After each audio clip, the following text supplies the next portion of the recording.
नमस्कार दोस्तों, कैसे हो आप सब। आज की इस वीडियो में हम बात करेंगे कि सास को हुआ अपनी भूल का एहसास। दोस्तों, आपने हमारे चैनल को अभी तक सब्सक्राइब नहीं किया तो प्लीज चैनल को सब्सक्राइब जरूर करें। आइए स्टार्ट करते हैं। राधा जी एक आम वर्गीय मध्य वर्गीय परिवार की मुखिया थी। वे अपने बेटे शुभम और बहू मनीषा के साथ रहती थी। एक बेटी सीमा थी जो कि उसकी शादी के बाद अमेरिका में बस गई। राधा जी के पति की मृत्यु बहुत पहले ही हो चुकी थी। शुभम और मनीषा की शादी का 5 साल हो गए थे, लेकिन अब तक उनको कोई संतान नहीं हुई थी। राधा जी की बहू मनीषा भी जॉब करती थी, जो कि राधा जी को बिल्कुल पसंद नहीं था। वे जल्द से जल्द दादी बनना चाहती थी, लेकिन मनीषा और शुभम ये अच्छी तरह से जानते थे कि अभी मनीषा जॉब कर रही है और उनके लिए जॉब कितना जरूरी था। राधा जी अपने बेटे शुभम से इस बात के बारे में बात करती तो शुभम किसी न किसी बहाने उसकी बात टाल देता। इसलिए वो मनीषा को ही परेशान करने के बहाने ढूंढती रहती ताकि वह अपनी जॉब छोड़ दे। और तभी फिर कोरोना स्टार्ट हुआ तो उसकी तो मन की मुरादें ही पूरी हो गई। हालांकि वे दिन की बुरी नहीं थी, लेकिन वह अपने पोते की चाहत में वो चाहती थी कि वह जल्दी से जल्दी दादी बने। हम उम्र सहेलियों को दादी बनते देखकर उसका मन बहुत दुखी था। उस दिन भी घर में ऐसा ही कुछ हुआ। ऑफिस में काम की वजह से मनीषा देर रात तक घर आई। राधा जी को अच्छा खास मौका मिल गया। ये क्या है बहू, अभी तक सो रही हो? पता है सुबह के 10 बजे हैं। शुभम भी बेचारा कब से उठकर ऑफिस के काम में लगा हुआ है और तुम हो कि अभी तक सोई हो। चलो अब उठकर सबके लिए चाय नाश्ता बना लो, मुझे कुछ तो खाना है, वरना मैं तुम्हारे भरोसे नहीं रह पाऊंगी। खुद ही सब कर लेती।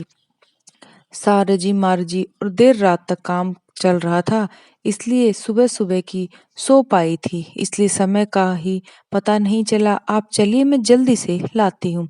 हाँ हाँ ठीक है, मेरा कुछ नहीं, पर शुभम को देख लो। कुछ चाहिए तो नहीं? कब से उठा है बेचारा। हे भगवान, मुझे जल्दी से ठीक कर दे ताकि मैं ही अपने बेटे का ध्यान रख सकूं। राधा जी की नौटंकियां शुरू हो गई। राधा जी ने अपनी बहू मनीषा को उठाते हुए कहा। मनीषा ने घड़ी देखी तो वही 10 बज रहे थे। आज तो उनकी आंखें कैसे नहीं खुली। वह जल्दी से अपने काम निपटाकर शुभम अपने लैपटॉप के साथ ऑफिस के काम कर रहा था। उसके किचन में जाकर चाय नाश्ता बनाया और फिर रात के बर्तन साफ किए और झाड़ू पोछा करके नहाने चली गई। दरअसल कोरोना वायरस की बढ़ती बीमारी की वजह से शहर में पूरी तरह लॉकडाउन लग चुका था, इसलिए काम वाली बाई भी नहीं आ रही थी। मनीषा खुद एक इंटरनेशनल कंपनी में काम करती थी। उसका ऑफिस टाइम निश्चित नहीं था। अधिकतर उसे रात में देर तक काम करना होता था। कल भी उसका काम देर तक चलता रहा, इसलिए वह देर तक सोई। मनीषा नहाकर आई तो देखा कि उसकी सास अपने कमरे में पहली सहेली और फोन पर बात कर रही है। बातचीत में अपना नाम सुनाकर मनीषा सास की बात सुनने लगी। अरे शारदा, तुम भी अपनी बहू को ज्यादा सर पर मत बैठाओ। बहू को ज्यादा उड़ने दोगी तो कल वह अपनी नौकरी के चक्कर में वह तुम्हें ही घर की नौकरानी बना डालेगी। मैं तो भाई शुरू से ही मनीषा की नौकरी पर खिलाफ हूँ। अब करे नौकरी शौक पर, साथ साथ घर के काम भी। मैं तो दर्द का बहाना लेकर बैठी हुई हूँ, नहीं तो सारे काम का बोझ मेरे सिर पर गिरता है। मैं कोई मुफ्त की नौकरी थोड़े ना हूँ जो कि कहती है। यही किया मैंने तो। सास की बात सुनकर मनीषा की आंखों में आंसू आ गए। वह जिस सास को बीमार समझकर उसकी दिन रात सेवा करती थी, उन्हें एक गिलास तक उठाने नहीं देती थी। सारा दिन घर का काम, रात को ऑफिस का काम करके थकने से चूर होकर भी वह उस तक काम किया करती थी, मानो वो मेरी नौकरी के खिलाफ है। मगर यदि घर की किस्त नहीं होती तो वह भी नौकरी नहीं करती।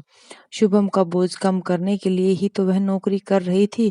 खैर, अभी की मुश्किल समय से वह सास से किसी भी बात पर बहस नहीं करना चाहती थी जिससे घर का माहौल खराब हो, इसलिए अब उसकी बात को नजरअंदाज करने की चल गई। दूसरे दिन सुबह सुबह राधा जी की बेटी सीमा का अमेरिका से फोन आ गया। सीमा की सास उसके पास अमेरिका आई और हुई थी।